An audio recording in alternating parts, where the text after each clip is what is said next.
Hi, I'm Richard Costello, and thank you for tuning in to episode number 7 of the Castler podcast. Today, I'm joined by Caroline Voaden, B2B communications consultant. Caroline, welcome to the podcast. Thank you so much for having me. It's great you're here.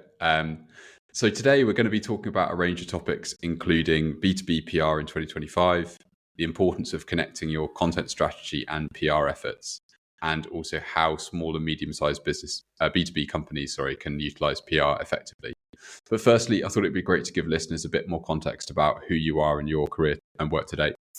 Yes, so I am a bit of a communications Swiss Army knife, and that kind of reflects my decade-long experience mostly in agencies, and also, I guess, which we can get onto later, reflects the changing nature of PR. So when I first broke into the industry, I was in a very traditional public relations agency in London. And that was very much kind of what most people probably assume PR, like coming up with stories, ringing up journalists, trying to get into page 1 of the Financial Times, which doesn't always happen. And so I was there for a few years, and I was always in kind of B2B and professional services there.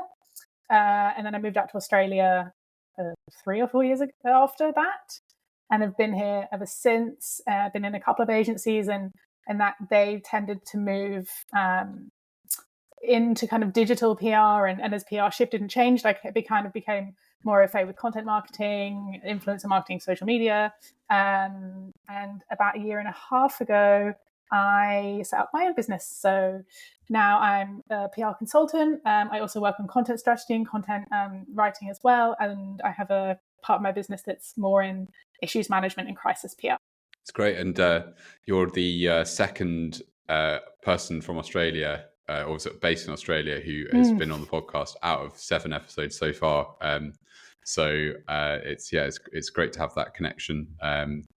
And also like somebody that moved from the UK as well, which is, and then I was thinking about this before the episode, that like you have not only moved all the way to Australia, but also gone out on your own in terms of starting a business, which is, I think, very like admirable and courageous to do that. So yeah, diving into the questions then. So first kind of topic area around B2B PR in 2025. So firstly, obviously, well, perhaps not obviously, but for both me and I guess for the audience that perhaps listens to this podcast the most, which is companies that are maybe in the sort of small and medium sized kind of area of B2B, they may not be super familiar with what B2B PR actually is. So I thought it'd be good to start off just with like that high level kind of, what is it for you? So I like to describe it as the kind of building a foundation of credibility and visibility that enhances your go-to-market or broader marketing strategy.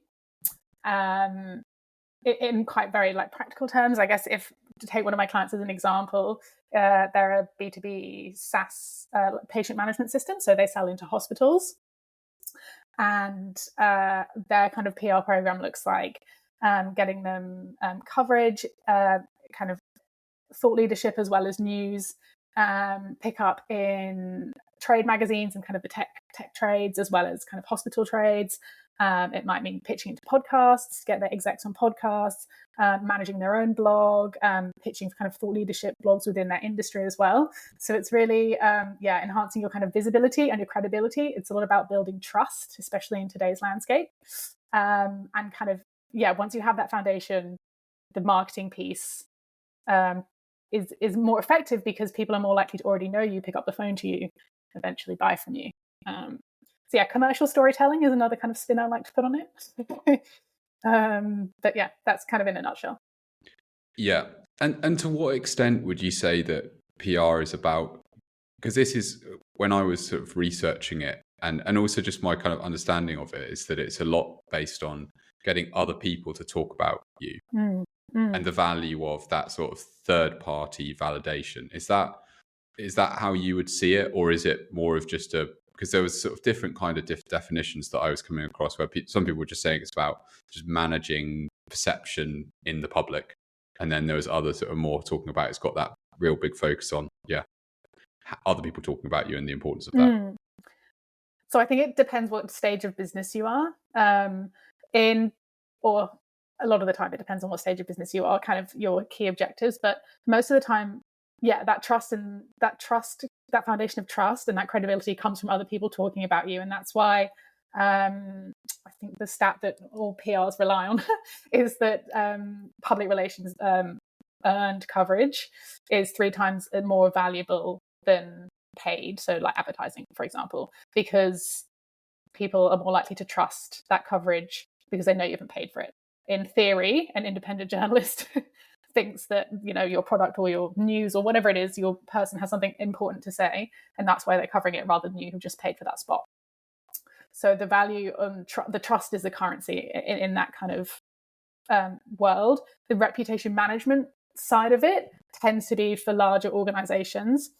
And that's where a lot more of my kind of crisis PR work and issues management work comes from, where they're being talked about consistently anyway. And so that is more about kind of shaping perceptions in the market that they're already known in, or potentially if you're launching into a new market, that can be a lot of that work can be done there as well. So yeah, it's kind of a bit of both, but I'd say that influence, that getting other people to talk about you is the key. Yeah, it makes sense. And I think for me, there's an example that I think already mentioned on a previous episode, but it's a really good example, I think, of how different marketing tactics at different times combine. So for instance, I got a letter in the post about a business credit card, so from a company called Capital on Tap, which is like one of the sort of quite exciting sort of fast growth fintech companies in the UK, of which there's I think quite a few. And so they sent me a letter about saying like, you're eligible for a business credit card. And I was like, something I've been considering, like kept the letter on my desk and just along with lots of other piles of letters and then just left it. Then they sent another one and I was like, okay, like they're really sort of wanting to get small businesses to buy their to get on their credit card, or I mean it's not actually a paid product obviously unless you take the credit. But then what happened was it stuck in my mind, and then I saw on LinkedIn other people talking about it. So there was this guy who sort of talks, he's called Seb Johnston, I might be making that up, Seb Johnson, talks about kind of fintech and also sort of UK tech scene a lot, and he mentioned Capital on Tap and mentioned that they were really successful, and I didn't know that, so it really made a big difference because this was somebody who was obviously unaffiliated talking about the company. And then the other thing that happened at the same time was that I then searched on Google for the company, and they had loads of good reviews. So they're like, I don't know, Trustpilot or Google reviews. I think it was both of those were really good. So effectively what it was this combination of both the letter, because I wouldn't have known if I'd just seen the stuff on my feed, it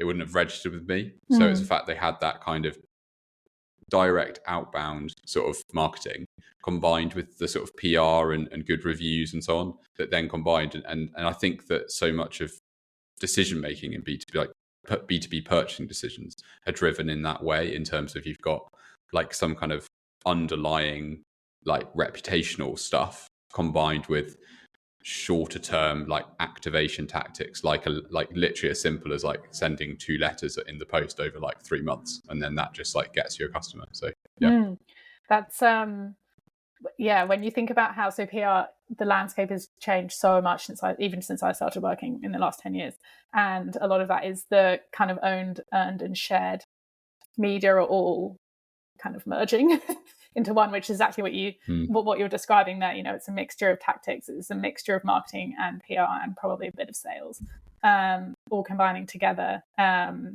thinking a bit more omni-channel and a bit more joined up. Because in the PR world, it's because old legacy media is nowhere near as powerful as it used to be. So you've got to find other ways of getting into people's minds, and I guess also in B2B specifically, the different touch points and the amount of decision makers that are in that, often involved in the purchasing decision, if you're thinking a bit larger in B2B, means that you probably need to hit them with a few different ways and a few different tactics before you get them over the line. Yeah. And you've just sort of touched on the next question a bit, but how has B2B PR changed, and how do you see it continuing to evolve in the future? So I think what I was just saying then about, so when I first started that first agency, my role was really coming up with storylines with a client, finding data and case studies and that kind of stuff to back up my story, and then constantly ringing journalists and just pitching in to try and get coverage within a newspaper. Like, print is still very valuable. Back then it was kind of king. You always wanted to be in print, and then it would go online the next day in the kind of broadsheets and tier 1. And then in tier 2 we still did a lot of trade media as well, and they all used to have, not so much anymore, physical magazines going out once a month as well. And these days the budget isn't, newsrooms are being cut. There's fewer journalists, especially in regional areas.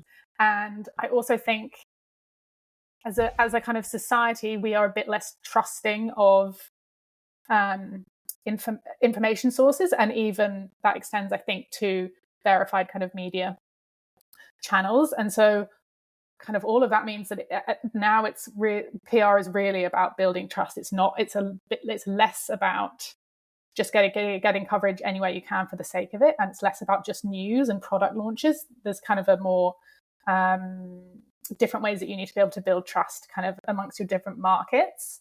And and then I guess that kind of feeds into the idea that PR is really merged into this omni-channel this omni-channel tactic where we're thinking about influencer marketing at the same time, content marketing, social media, that kind of, they all kind of combine with traditional media relations to kind of create it's called digital PR these days, but it just means combination of lots of different channels, most of which are digital. So I guess it's about shaping perception across the different channels your audience pays attention to. And at the moment also there's a lot of there's cost pressure. The kind of economic situation is kind of a bit uncertain all over the world, and that has led to PR needing to be more aligned with overall business strategy, which is a good thing. Like, it always should be, but it hasn't always been, especially in larger businesses. You can kind of get PR teams working in silos. So yeah, and then I think the other thing, the other kind of standout how B2B PR has changed is working with larger organizations. It used to just be about what you could get in the headlines and how you could place stories for them. And I'd say these days it's as much about strategic absence sometimes. So that's that perception shaping when you do, when something might be coming up that you maybe don't want on the front page of the Financial Times. So I guess with the kind of all those different channels we've got, there's more a bit more of that perception work to be done as well.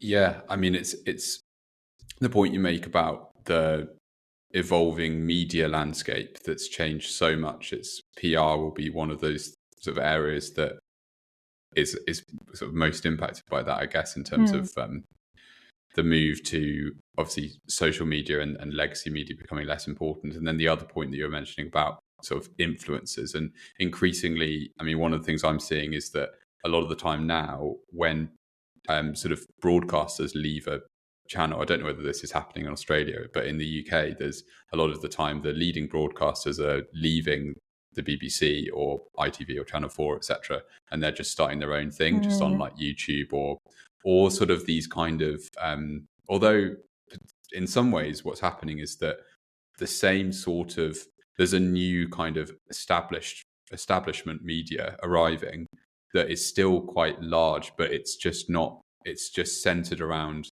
a kind of stable of like podcasts or shows, but they're hosted on YouTube rather than TV. So there's like the rest is, I don't know if you come across this. Yeah. It's very popular in the UK, but like the rest is politics, the rest is history, the rest is, so there's this kind of, and I think they're all linked. I don't know that much about it, but it's ultimately kind of in some ways like a big media company, but it's just got a very different model in terms of they don't have a newspaper or a TV channel. It's all through digital channels.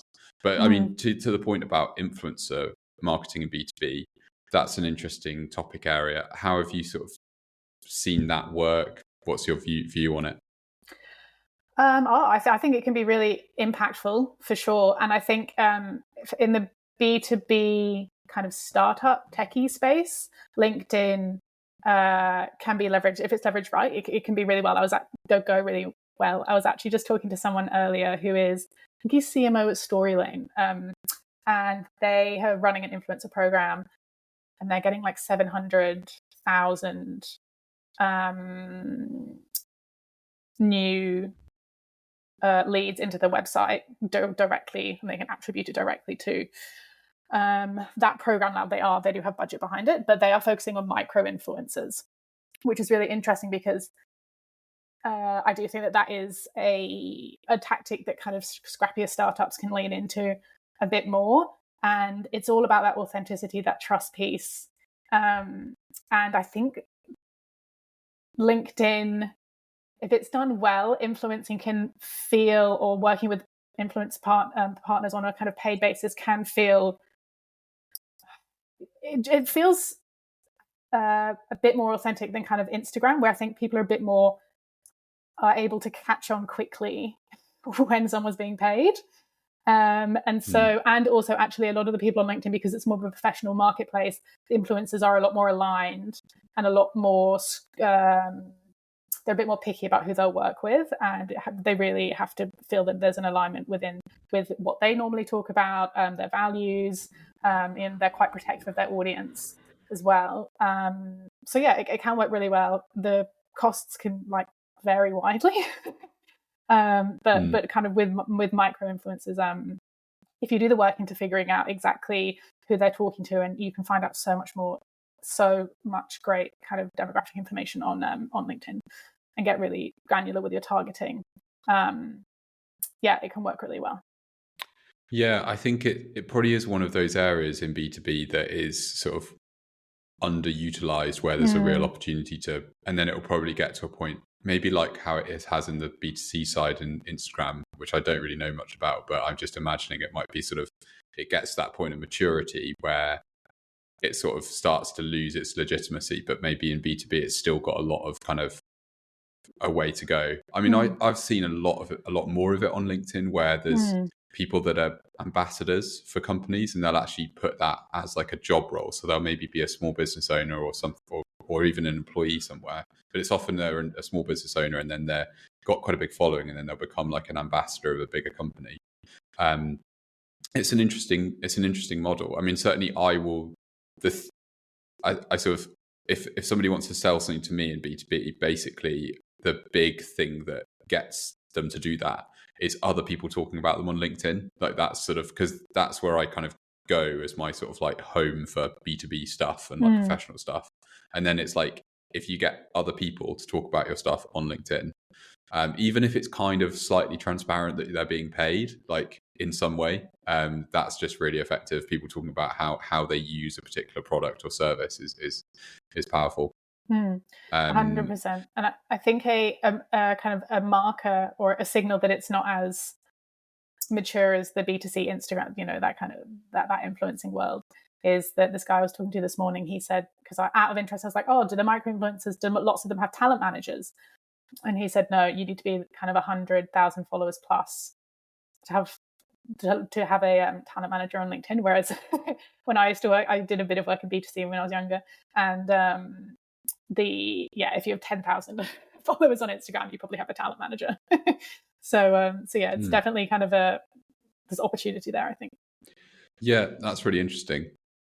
And then this is probably almost summing up this section, because we've touched on lots of this, but what are you seeing working and not working at the moment in B2B PR? So at the moment, if thinking about kind of getting journalists to pick up your story, exclusivity is a really kind of number one thing that they will normally ask for. And that's always been the case. Journalists want to write an exclusive story that no one else has. But back in the day, it used to be kind of tier one, top tier publications would be asking for that. Whereas now in trades, or, if blogs have, there are some really dialed in industry blogs. And even they will be asking for exclusives. So if you can work, if you have a story idea or a launch that you want to try and get up in media, if you can stage your outreach so that you can try and offer an exclusive to a journalist first, I'd definitely recommend that.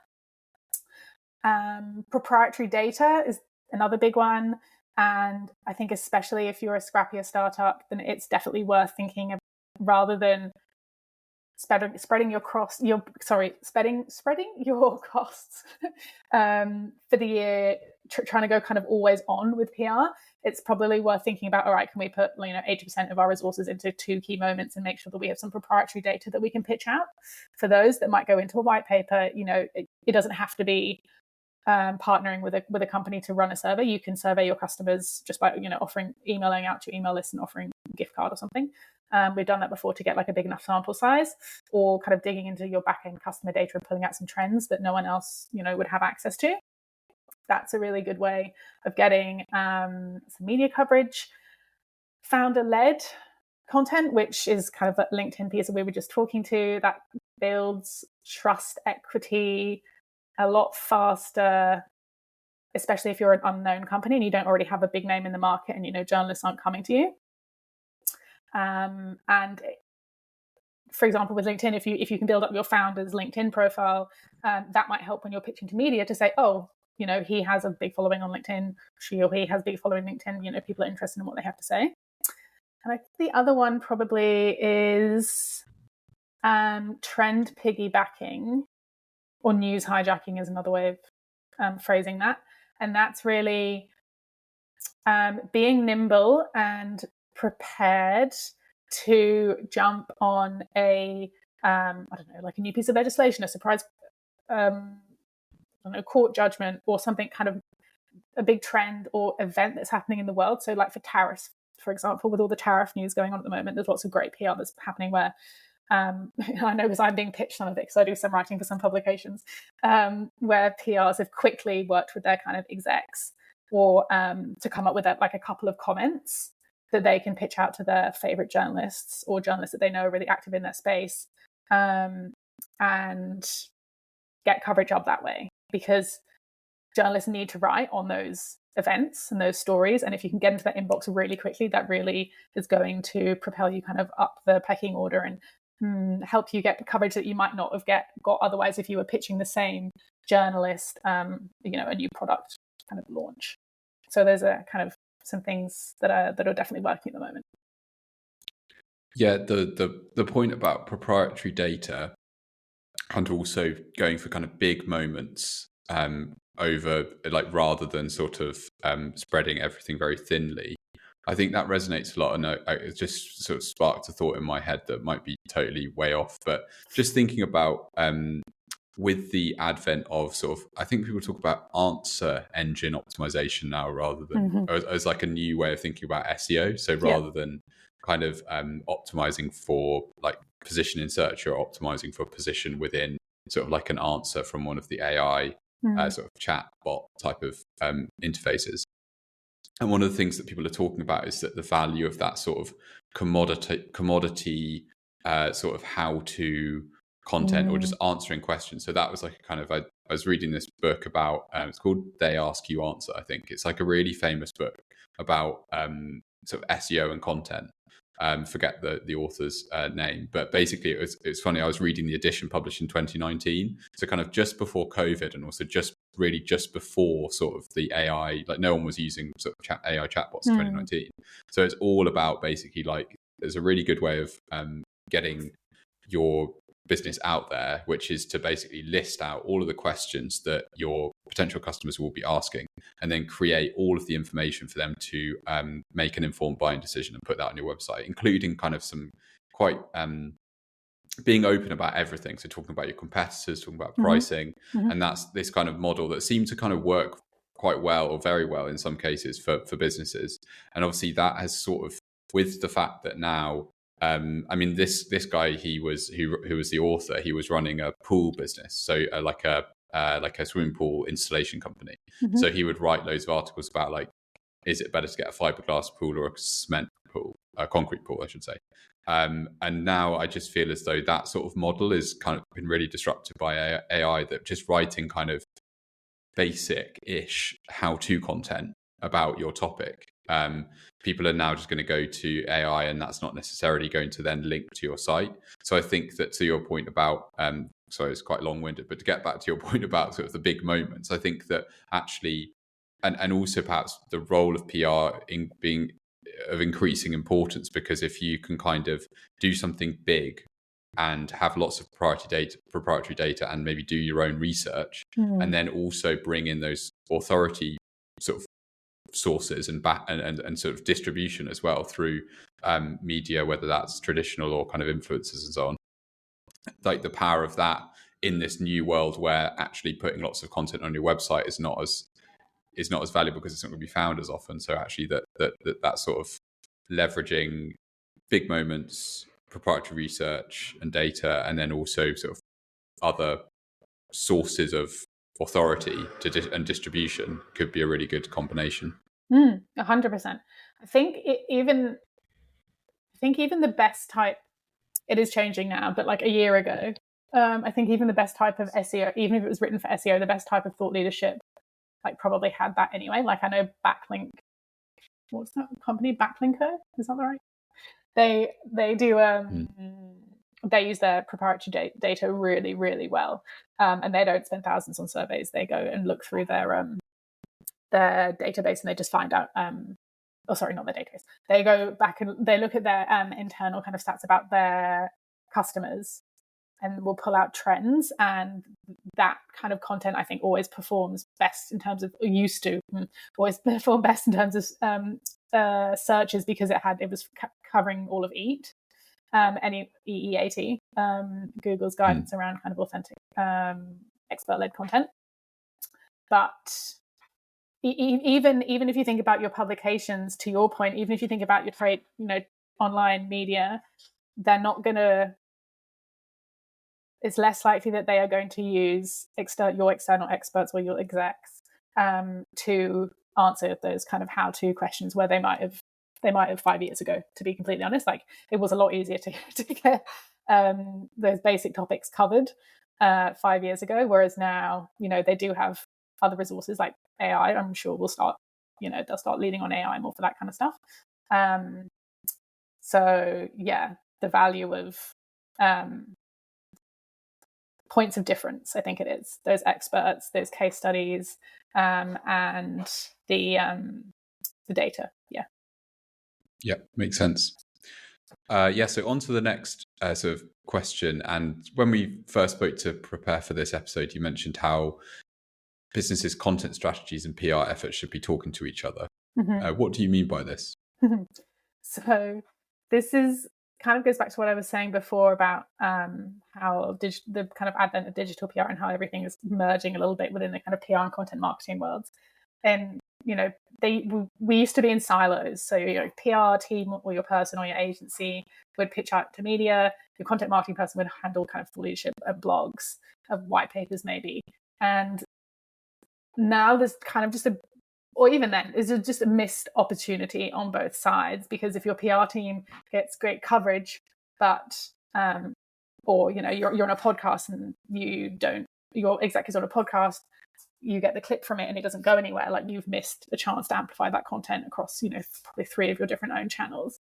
Whereas if you use use some of that proprietary data, you create a white paper and then it just sits on your homepage or in your resources kind of area of your website, you're missing an opportunity to really leverage that and make it maximize your ROI from each piece of content, but also when you're working in those silos, the messages probably aren't going to align, and that can create confusion in your market. And especially in B2B, like we were talking earlier about the number, I think it's like 13 touch points your average customer goes through in the B2B, and I think it's like 7 to 11 decision makers, or maybe not decision makers, but people from your prospect company, if you're thinking on kind of larger B2B scale.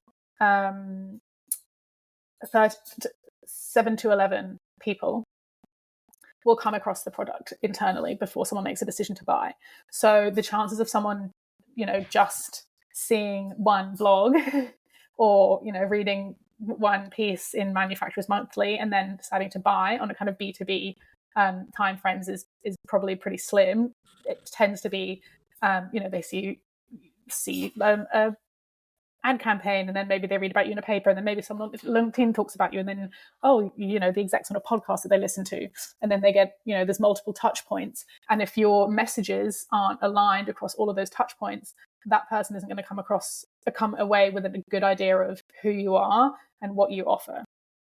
So, and when we have all these different channels, PR and content really need to be operate as the same part of the same ecosystem, I think. Yeah. And I guess from a kind of practical point of view for the audience, the way, because I know some people will be like, how do I make that happen?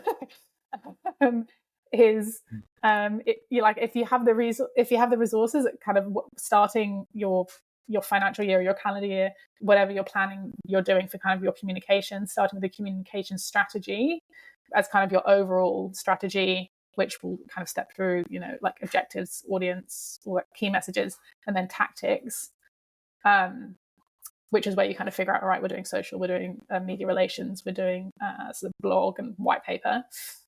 And then you build out those individual plans, but they're all aligned to this overarching strategy, and you've got those key messages. That's kind of how you create consistency across the messages throughout those tactics.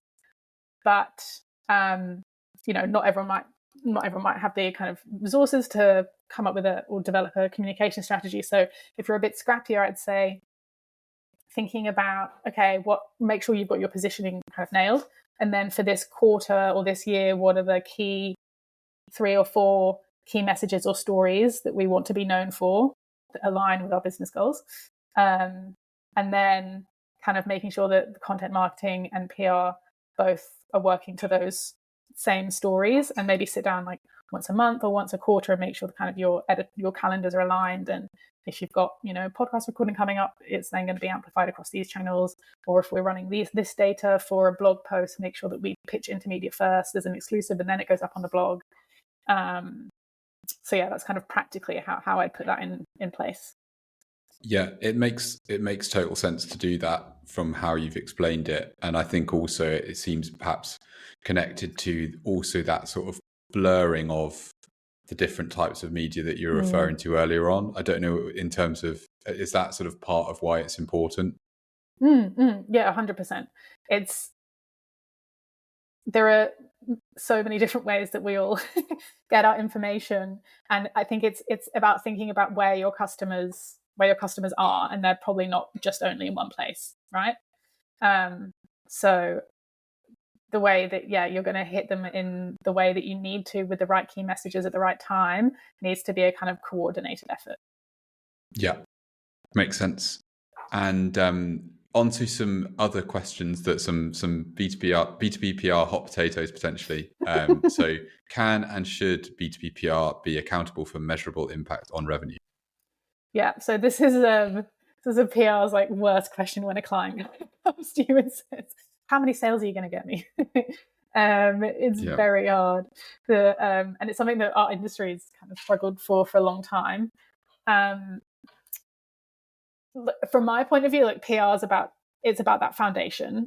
It's not as direct aligned to sales as, I don't know, performance marketing, for example. It's more of a kind of brand building up that trust equity. So let's say that you were a kind of scrappy startup and you were doing a couple of key pushes a year in PR, and you're pitching out that proprietary data in a white paper. It's going to be very hard for you to prove the value of PR from those 2 moments and in terms of sales. Of course, you want to measure your impact, and there are other ways that PR does that. And I can run through some of those in a minute. I do know of some companies that have really slick CRM setup, where they will track every point of a kind of every customer touch point. It's like with HubSpot, for example, and they can often trace some of their sales back to PR coverage. But you have to have a really slick setup for that. And even then, I don't know if it would be 100% accurate, to be honest. Quite a lot of companies will survey prospects and leads when they're buying. Where did you hear about us? Again, I don't know how accurate that is always, because the person answering is probably going to put down the last place that they saw you, rather than, I don't know, 5 touch points ago they read about you in a magazine, for example. But of course, there are you do want to measure your impact. the way that we used to in PR measure our impact was AVE, which I can't remember what the acronym stands for anymore, but it's advertising equivalent.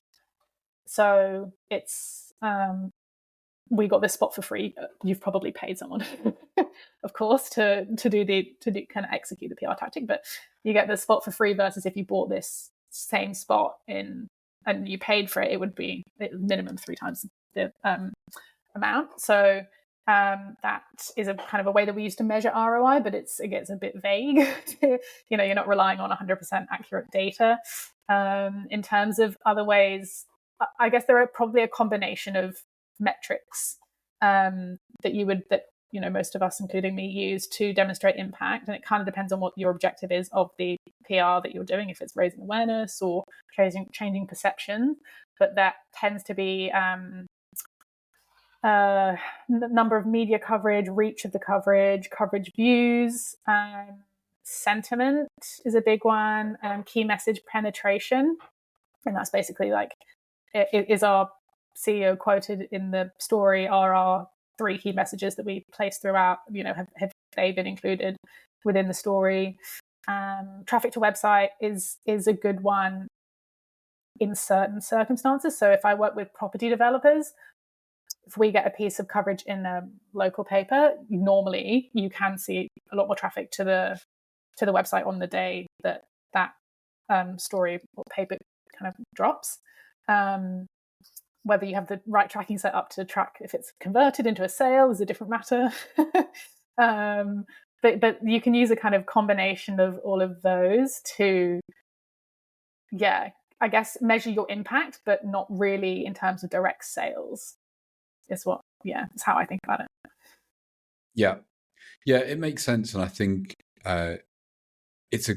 attribution is a topic that comes up quite a lot, and I think it's something which over the last kind of 2-3 years, particularly for me, I have evolved in terms of the way I think about it, to basically from looking at my own purchasing decisions to realize how it would either be impossible to know or sort of why I bought something from the B2B company that I'd bought something from, or if they looked at the thing they could measure, it wouldn't have been the actual reason why I did. That was your point about sort of they'd look at that last touch of like they came through a click through on an ad or something like that, rather than the coverage in a magazine or something like that.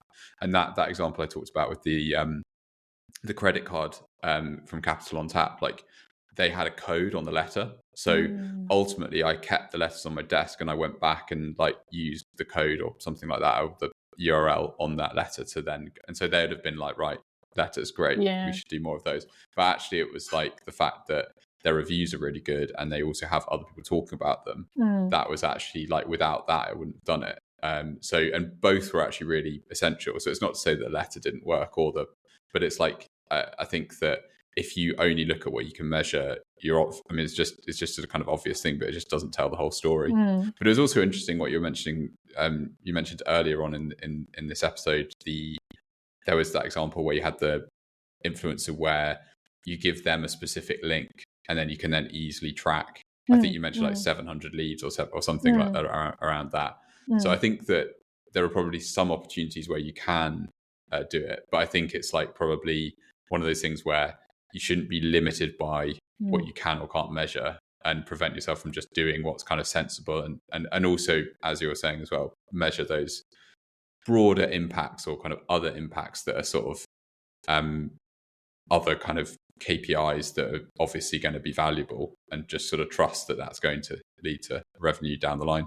Yeah, exactly. And I also think it's useful, if you can, to use some of those metrics as a bit of a feedback loop, so that you can tweak and you can see the impact you're having. But as you kind of go through the year or kind of the different tactics that you're using. But especially, and also I think B2B, the buying cycles are so long as well. It can be kind of hard to measure and tweak as you go. But I do, feedback loop is a good way to think about it with PR as well, because you can be a bit nimble. Yeah.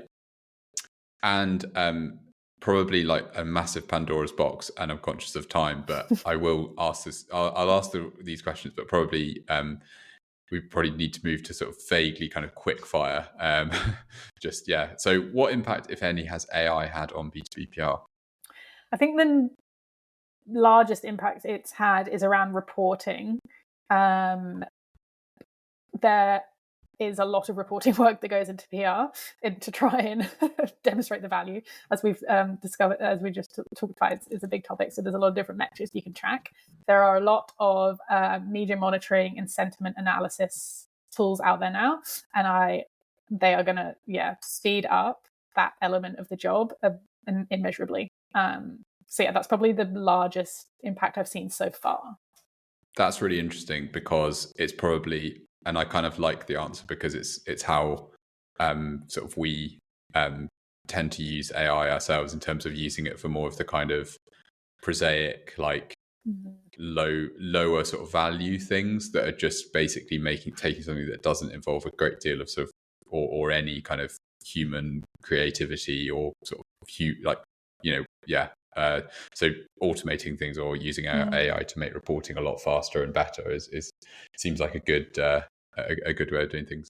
Again, we've kind of onto the next one. We've kind of already touched on this, but perhaps it's worth just a quick touch on it again. So, should brands focus on high volume content and PR efforts, or focus on fewer, bigger moments? I think it's a bit of a false dichotomy. Like, I think if you had all of the money in the world, you'd probably do both, to be honest. You'd have an always on level, and then you would also have a few bigger moments throughout the year. Scrappier startups, I would recommend a kind of 80-20 rule. So like I said earlier, kind of 80% of your resources going into a couple of big moments.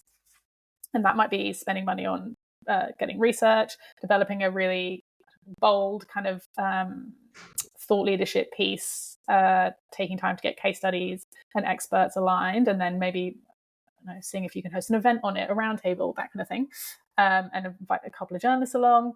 But you don't want to go dark in between those kind of bigger moments. So that the kind of 20%, just maintaining a baseline, consistent level of output, and that might just be on kind of owned and shared channels, not necessarily earned PR channels. Okay, that makes sense. And then final one then on the sort of PR specific questions. So again, it's probably helpful to maybe think about it in terms of what are the sort of 2 or 3 main sort of takeaways or points that small and medium-sized B2B businesses should be thinking about in terms of when they're using PR effectively. So I think the first thing is to start with a strategy. I see a lot of scrappier startups kind of jumping into PR tactics without having defined their objectives. And the way that you go about PR should differ depending on whether you want to raise awareness or build your credibility or become known in one market for one thing. So definitely sit down and think about that before you jump into it. And then focus on verticals. And by that, I mean, don't necessarily try and get coverage and be known across all different kind of industries and channels. And don't chase tier 1 media all the time. It's getting harder and harder to get in there. And actually, your trade media, your tier 2 and 3, you might actually, a lot of the time, especially in B2B, you get much more conversion than the sales on that pitching to those types of media. So focus on publications and channels and platforms within a specific vertical. Go there. And then I think the last one, I think that news hijacking thing that I spoke to earlier is another great strategy for kind of SMEs just to keep in mind. And that might look like building relationships with a couple of or 3 or 4 key journalists in your vertical, in your space, taking them out for coffee just so they know who you are. And then if you know that something big's coming up, like a law change or I don't know, I can't think of another example off the top of my head, but get prepared and be ready to send them a couple of comments or be on the end of the phone if they need an expert to comment on it on the day. Yeah, I think that's great advice, and resonates with me, particularly the point about the selecting kind of vertical or sort of more niche media. I think that's probably a lesson that we have learned over the last year, like for ourselves, in terms of best to sort of focus in on, probably our view was probably do less but with premium and specific to a sort of our domain, rather than kind of more with a broader sort of type of publication or publications, for example. So it makes a lot of sense. And onto the bonus questions. So this doesn't need to be related to PR at all, but just if you could advise B2B businesses to do one thing in their marketing, what would it be? It would be to use stories as strategic assets. I find in a lot of B2B marketing, people default to kind of features, product updates, industry jargon, but a lot of the time your buyers won't remember kind of your specs. They'll remember how you made them feel. And the best kind of companies, whether it's kind of through PR or otherwise, they make their audiences feel kind of seen, understood, and inspired. And I think strategic storytelling can get you there. It helps build trust, credibility, helps you stand out. They're sticky. Stories are sticky. So yeah, I definitely think that's a bit of a trick that some B2Bs are missing. And what sort of could you think of an example, provide an example around sort of what that looks like in practice? Under conscious, you might need to sort of anonymize it in some way, but yeah, but it's a really interesting point. I think it's so in your content marketing, instead of so even if you're kind of stepping into PR and actually in content marketing, just a lot of founders will default on their website, even if they're just writing kind of news and views, they will just talk about their latest product launch, the latest version of their product, that kind of thing. Whereas I think what is going to get you further quicker is if you're talking about an industry challenge, or when you're writing content marketing, you're talking to pain points, not features, which is kind of foundational stuff. But I still do think that the use of kind of stories and framing things in a kind of a way that connects emotionally with your reader is missing in B2B land sometimes. Yeah, it makes sense.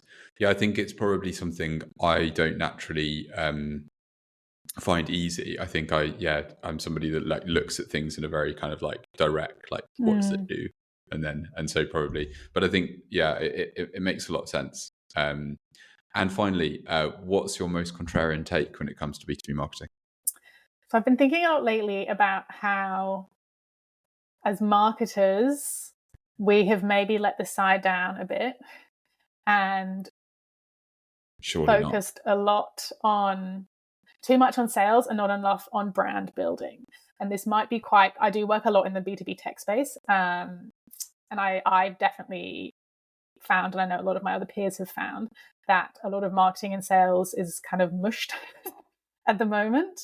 And a lot of tactics and kind of campaigns are being run like purely off sales objectives, which 100% is needed, don't get me wrong. But I think we are not talking about the value of longer term brand building and I guess the equity that buys in the market. I think without it, most B2Bs hit a plateau. Well, not most, some B2Bs hit a plateau. Yeah, no, it 100% resonates. And actually, I think that sort of way of seeing B2B marketing, I think, is becoming more. I've seen this more and more on LinkedIn. There's a couple of people. There's a guy called Liam. I forget his surname, but he comes up on my feed quite a lot. I think I follow him, and I think is CEO of Storybook Marketing. I think something like that. And he and a few other people. This is kind of small, but perhaps growing movement, perhaps in B2B marketing, which is really much more focused on brand and talking about just common sense things about the fact that you can't just focus on, to the points that we were talking about. You can't just focus on what can be measured. Things are complicated, and you just need to embrace that, because I think that particularly with the fact that it has been a difficult sort of 2-3 years perhaps sort of in the B2B tech space, particularly after that sort of COVID boom sort of, or the disruption, and then the kind of boom that happened a lot with tech in kind of 2021. Post then, it's been quite tricky. And then I think what is causing is a lot of people to rethink and sort of almost revisit what B2B marketing actually is, because of those things, that those old models, whether it's inbound or outbound, whether it's paid or not, are all kind of like they've been really creaking over the last couple of years. And so people are kind of going back to what actually fundamentally is important. And so, which is really refreshing. It's just probably, it's taken a lot of kind of pain and sort of trouble to get to that point, I think, in the sort of the industry. Yeah, I'll have to go find them. My LinkedIn feed is not add a full couple of of things in the. I can add a couple of links in the show notes to. There's a woman, I forget her name, but I also follow her, and she is also often sort of banging that drum as well. And then there's another guy who has a newsletter, I think called like Burn It Down. It's like a really it's really interesting, but he's like sort of almost like this kind of conspiracy theorist about B2B, like, but all about B2B marketing and the sort of the data platform. So he's saying that like ZoomInfo, Apollo, and the intent data platforms and so on are all kind of like sort of taking everyone's data and then just selling it back to them. And he's got this kind of really like, it's a bit sort of like tinfoil hat in a B2B way, but in a quite like a sort of compelling and interesting way. So it's worth a read. I can add that in as well. But yeah, thanks so much for coming on. It's been really great to hear your thoughts, and it's also good that the internet seems to have held up across the however many thousand miles it is that we're away from one another. And if people want to keep in touch with you, what's the best way for people to do that? I'm Caroline Voaden on LinkedIn. That is where I hang out most of the time. Or my website is storycopywriting.co. Brilliant. Yeah, I'll add that to the show notes as well. Well, brilliant. Thanks so much. And we'll speak soon. Thanks so much for having me.